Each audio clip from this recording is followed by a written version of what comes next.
আমরা প্রথমে কিছু বিষয় উপস্থাপন করতে চাই।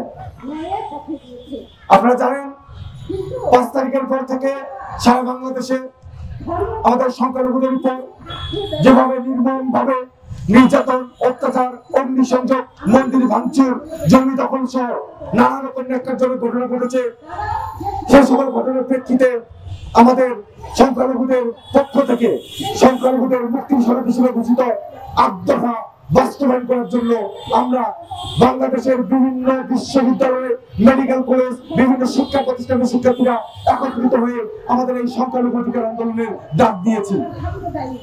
ইতিমধ্যে উত্তরবঙ্গ থেকে শুরু করে দক্ষিণবঙ্গ, পাহাড় থেকে শুরু করে সমতল প্রত্যেকটি জায়গায় আমরা আমাদের সাধারণ শিক্ষার্থীদের নিয়ে একটি বৃহৎ প্ল্যাটফর্ম গঠন করেছি এবং আমরা বিভিন্ন কর্মসূচি গ্রহণ করেছি। আমাদের এই সকল কর্মসূচির নেপথ্যে মূল একটাই উদ্দেশ্য, আমাদের 8 দফা বাস্তবায়ন। এই 8 দফা বাস্তবায়নের মাধ্যমে আমরা আমাদের বাংলাদেশের হিন্দু, বৌদ্ধ, খ্রিস্টান, আদিবাসী, হরিজন, দলিত থেকে শুরু করে সকল সংখ্যালঘু জনগোষ্ঠীর যারা রয়েছে তাদের অধিকার, মৌলিক অধিকার থেকে শুরু করে নিরাপত্তা নিশ্চিত সহ তাদের পৃথক ভূমি কমিশন, পৃথক কমিশন আমরা 8টি দাবি উপস্থাপন করেছি। আমাদের সাথে ঘটা সকল অন্যায়ের প্রতিবাদ করেছি, যখন সেগুলো আমরা তুলে ধরার চেষ্টা করেছি। আমাদের ভাইয়েরা, আমাদের বন্ধুরা, আমাদের প্রতিবেশীরা হাসাহাসি করেছে। তারা বলছে আমরা নাকি গুজব ছড়াচ্ছি, কারণ এগুলো নিয়ে সংবাদ মাধ্যম কোনো প্রশ্ন তুলে না। আমরা আজকে আপনাদের কাছে এখানে 122টি ভিকটিম পরিবারের আমরা তান্ত্রিক উপস্থাপন করবো। আপনারা জানেন গত কয়েকদিন আগে উত্তরাতে স্লোগান দেওয়া হয়েছে, পুজো করা, পুজো করতে দেবো না, পুজো হতে দেবো না। আপনারা জানেন ময়মনসিংহে গত 2 দিন আগে আমাদের সামনে যে দুর্গাপুজো, সেই দুর্গাপুজোকে কেন্দ্র করে আমাদের যে দুর্গা মায়ের প্রতিমা, সেই প্রতিমা ভাঙা হয়েছে। আপনারা জানেন আমাদের উত্তরবঙ্গে অসংখ্য বাড়িঘরে অগ্নিসংযোগ করা হয়েছে। আমরা এতটাই মৌলিক অধিকার থেকে আমরা বঞ্চিত হচ্ছি যে আমাদের বাংলাদেশের সংখ্যালঘুরা এখন দেশ ছাড়ার জন্য সর্বপ্রথম প্রস্তুতি নিয়েছে। আপনারা জানেন ঠাকুরগাঁও জেলার জয়ন্ত বর্মন এবং জয়ন্ত সিংহ নামে 2 জন নাবালক এই নিরাপত্তার ভাবে, এই স্বাধীনতার ভাবে তারা এই দেশ থেকে ভারতে যাওয়ার চেষ্টা করে, যেখানে ভারতের বিএসএফরা নির্মমভাবে গুলি করে তাদের হত্যা করেছে। আমরা আপনাদের কাছে প্রশ্ন করতে চাই, যখন দেখবেন আপনার বাড়ি পড়ছে, যখন দেখবেন আপনার মন্দির ভাঙছে, যখন দেখবেন আপনাদের হুমকি ধামকি দেওয়া হচ্ছে, যখন দেখবেন আপনার ছোট ভাই জয়ন্ত সিংহ, জয়ন্ত বর্মন দরকারে গিয়ে ভারতের বিএসএফের গুলিতে নির্মমভাবে গুলিবিদ্ধ মনে পড়ে থাকে, তখন আপনাকে আমি প্রশ্ন করতে চাই, বলুন আমাদের স্বাধীনতা কোথায়, আমাদের নিরাপত্তা কোথায়, আমাদের মৌলিক অধিকার কোথায়? আজকে আমরা এই সংখ্যালঘু অধিকার আন্দোলনের যারা নেতৃত্ব দিচ্ছি, আমরা সবাই সাধারণ শিক্ষার্থী। আমরা শুধু আমাদের অস্তিত্ব রক্ষা করার জন্য, আমাদের মৌলিক অধিকার বাস্তবায়ন করার জন্য, আমাদের মৌলিক দাবি বাস্তবায়ন করার জন্য আমাদের এই কর্মসূচি ঘোষণা করেছি। আপনারা যে কোনো প্রশ্ন আমাদের কাছে করতে পারেন। ধন্যবাদ। আমাদের একটা মাইক্রোফোন আপনাদের কাছে দেওয়া আছে, আপনাদের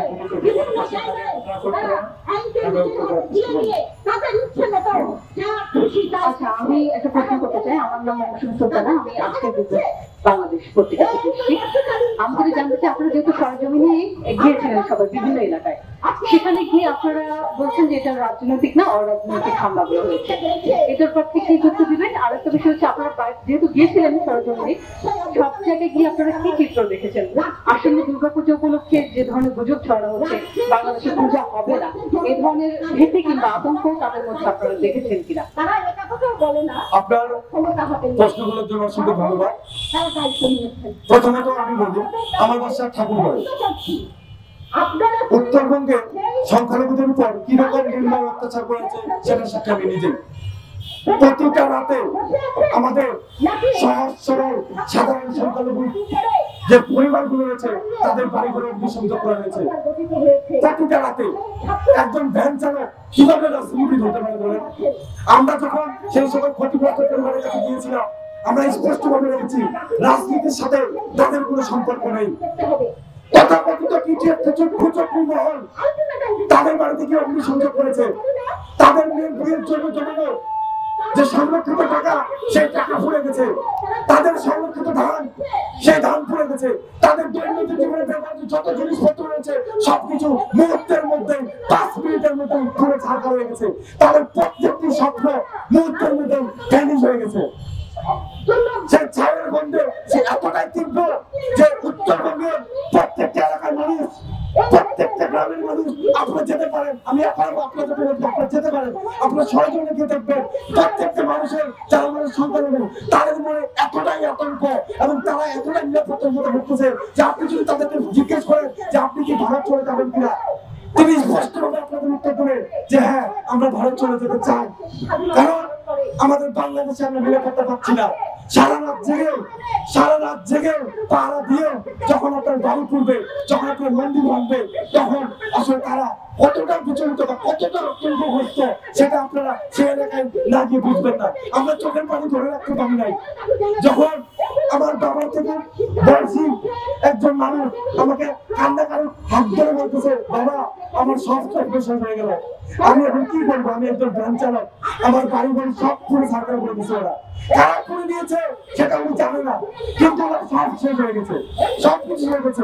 ওনার মেয়ের বিয়ের জন্য জমানো টাকা সেটা সম্পূর্ণভাবে পুরো ছাড়া হয়ে গেছে। ওনাদের যতগুলো স্বপ্ন ছিল, যতগুলো আশা ছিল, সব পুরো ছাড়া হয়ে গেছে। লালমনিরহাটে একই জায়গায় একই সাথে 19টা পরিবার ক্ষতিগ্রস্ত হয়েছে। আমাদের কাছে অনেকগুলো ডকুমেন্ট রয়েছে। সেই 19টা পরিবার যেদিন তাদের বাড়িতে হামলা হয়, সেই 19টা পরিবারকে স্থানীয় কিছু মুসলিম পরিবার আশ্রয় দিয়েছিল। আপনার জেনে অবাক হবেন, সেই 19টা পরিবারকে আশ্রয় দেওয়ার কারণে সেই 5টি মুসলিম পরিবারের উপরে হামলা করা হয়েছে।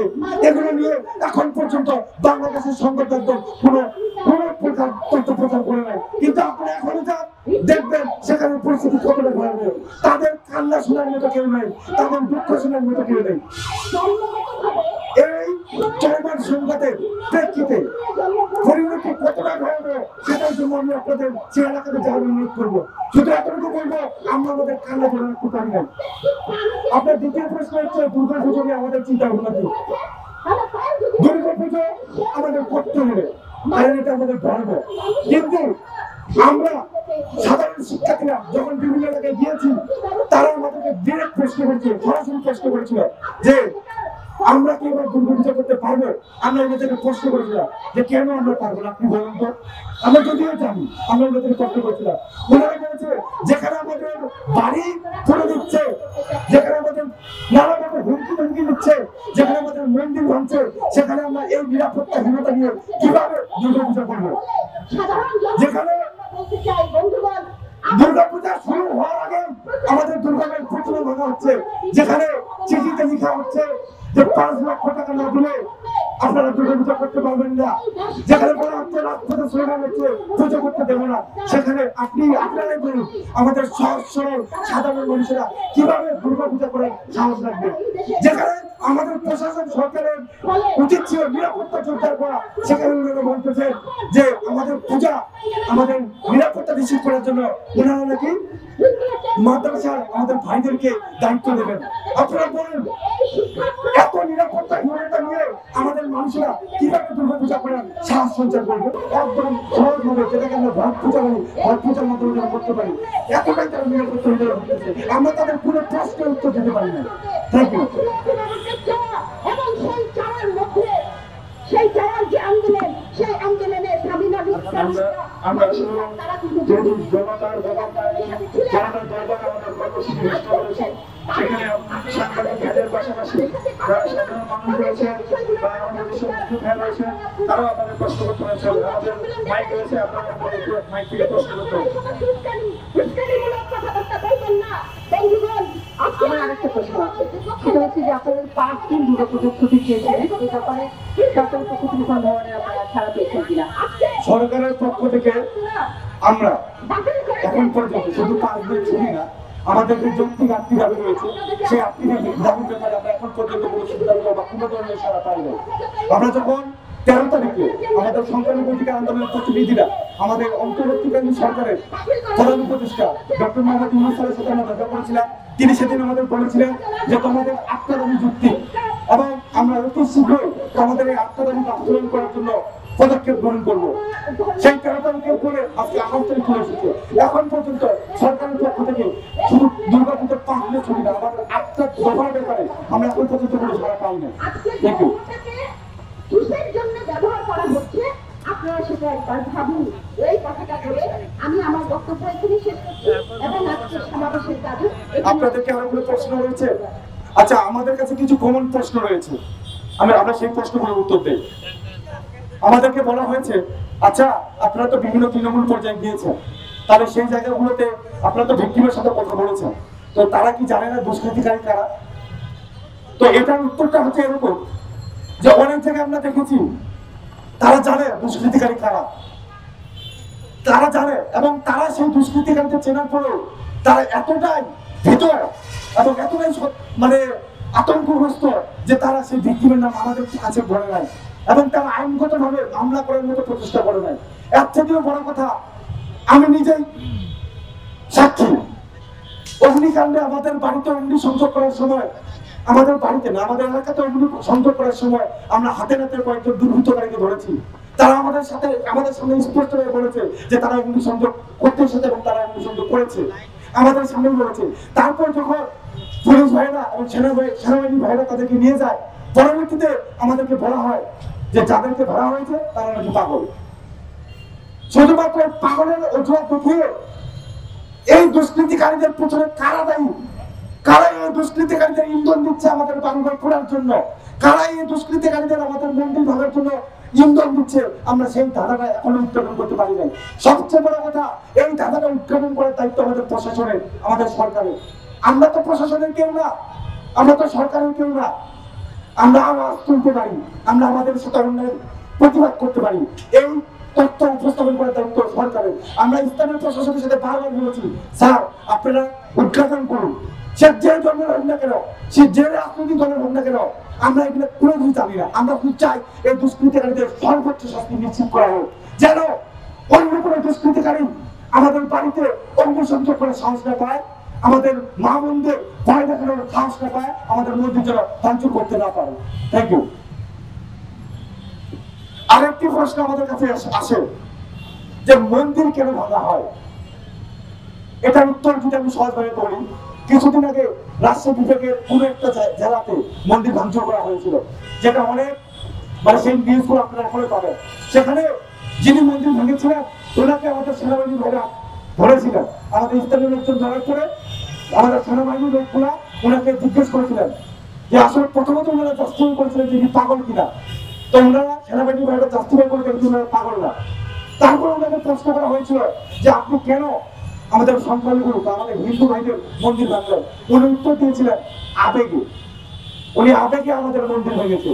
যে মন্দিরকে আমরা ঈশ্বর মনে করে পুজো করি, যে মন্দিরকে আমরা দেবতা মনে করে পুজো করি, যেই দেবতা যে মন্দিরের মধ্যে আমাদের বিশ্বাস, আমাদের চেতনা, আমাদের ঐতিহ্য, আমাদের সবকিছু নিহিত, সেই মন্দিরকে দেখে তারা ভেঙেছে আবেগের কারণে।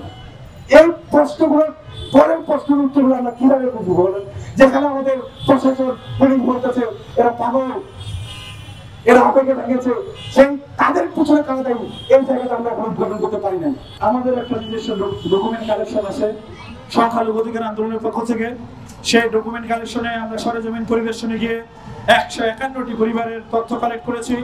এর বাইরেও প্রথম আলোর পক্ষ থেকে যে তথ্য কালেক্ট করা হয়েছে 5 আগস্ট থেকে 20 আগস্ট, সেখানে বলা হয়েছে 1068টি সংখ্যালঘু পরিবার এবং মন্দির ক্ষতিগ্রস্ত হয়েছে। এবং বাংলাদেশ হিন্দু বৌদ্ধ খ্রিস্টান ঐক্য পরিষদ তাদের একটা তথ্য প্রকাশ করেছে, সেই তথ্যে বলেছে যে সারা দেশে 9 জন সংখ্যালঘু নিহত হয়েছেন এবং 2010টি পরিবার এবং মন্দিরে হামলার ঘটনা ঘটেছে। আমরা আমাদের সরেজমিন পরিদর্শনে 151টি ক্ষতিগ্রস্ত পরিবার পেয়েছি। যেখানে শ্মশান রয়েছে 4টা জেলায়, ঠাকুরগাঁও, পঞ্চগড়, দিনাজপুর, লালমনিরহাট এবং যশোর, 5টা জেলায়। এই 5টা জেলায় আমরা 151টি ক্ষতিগ্রস্ত পরিবার পেয়েছি, যেখানে শ্মশানের মতো অরাজনৈতিক প্রতিষ্ঠানও হামলার শিকার হয়ে ভাঙচুরের শিকার হয়েছে। এবং সেই ঠাকুরগাঁও জেলার পীরগঞ্জ উপজেলার সতীরহাট শ্মশান ঘাটটি এখনো সেই ভাঙচুর অবস্থায় পড়ে রয়েছে। আমি সংবাদ কর্মী ভাইদের আহ্বান জানাবো সেখানে গিয়ে একটা প্রতিবেদন আপনাদের করতে। আমাদের যে 151টি তথ্য রয়েছে, সেই 151টি তথ্যের ভিত্তিতে